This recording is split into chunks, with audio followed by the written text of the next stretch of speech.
മധുര party കോൺഗ്രസിൽ നിന്നും വിദേശ മലയാളി രാജേഷ് കൃഷ്ണയെ തിരിച്ചയച്ച സംഭവത്തിൽ സിപിഎമ്മിനുള്ളിൽ വിവാദം കത്തുകയാണ്.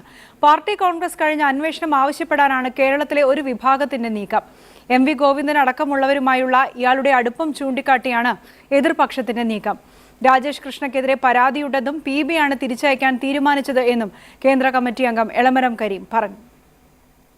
പാർട്ടി കോൺഗ്രസിൽ പങ്കെടുക്കാൻ ഒരു ഘടകം നിശ്ചയിച്ച പ്രതിനിധിയെ സമ്മേളനത്തിൽ പങ്കെടുപ്പിക്കാതെ വിലക്കുന്നത് അസാധാരണ നടപടിയാണ്. UK-യിലെ CPM അനുകൂല സംഘടനയിലെ ചിലരും കേരളത്തിൽ നിന്നുള്ള ചില നേതാക്കളും രാജേഷ് കൃഷ്ണയ്ക്കെതിരെ നൽകിയ പരാതിയെ തുടർന്നായിരുന്നു ഈ നടപടി.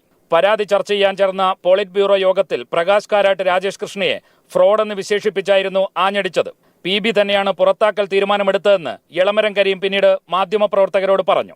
ഒരു ഘടകത്തിന്റെ പ്രതിനിധിയായിട്ട് വന്ന ആ ഘടകം ചില തർക്കം ഉന്നയിച്ചപ്പോൾ അത് പരിശോധിച്ച് അങ്ങനെ മാറ്റിവെച്ച PB ആണത് പരിശോധിച്ചത്.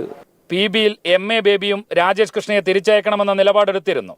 എന്നാൽ അന്താരാഷ്ട്ര കാര്യങ്ങളുടെ ചുമതലയുള്ള MA ബേബി ഈ പ്രതിനിധി ലിസ്റ്റ് എന്തുകൊണ്ട് നേരത്തെ ശ്രദ്ധിച്ചില്ല എന്ന ചോദ്യവും പാർട്ടിക്കകത്തുണ്ട്. ഇക്കാര്യത്തിൽ കൂടുതൽ വിശദീകരണത്തിന് MA ബേബി തയ്യാറായില്ല. നിങ്ങൾക്ക് കിട്ടിയ സോഴ്സിനോട് തന്നെ നിങ്ങൾ സംസാരിച്ചാൽ മതി. പാർട്ടി സെക്രട്ടറി MV ഗോവിന്ദനുമായും മകനുമായും അടുപ്പമുള്ള രാജേഷ് കൃഷ്ണ പ്രതിനിധിയായതിൽ പാർട്ടി ഘടകത്തിൽ ഒരു വിഭാഗത്തിന് കടുത്ത എതിർപ്പുണ്ട്.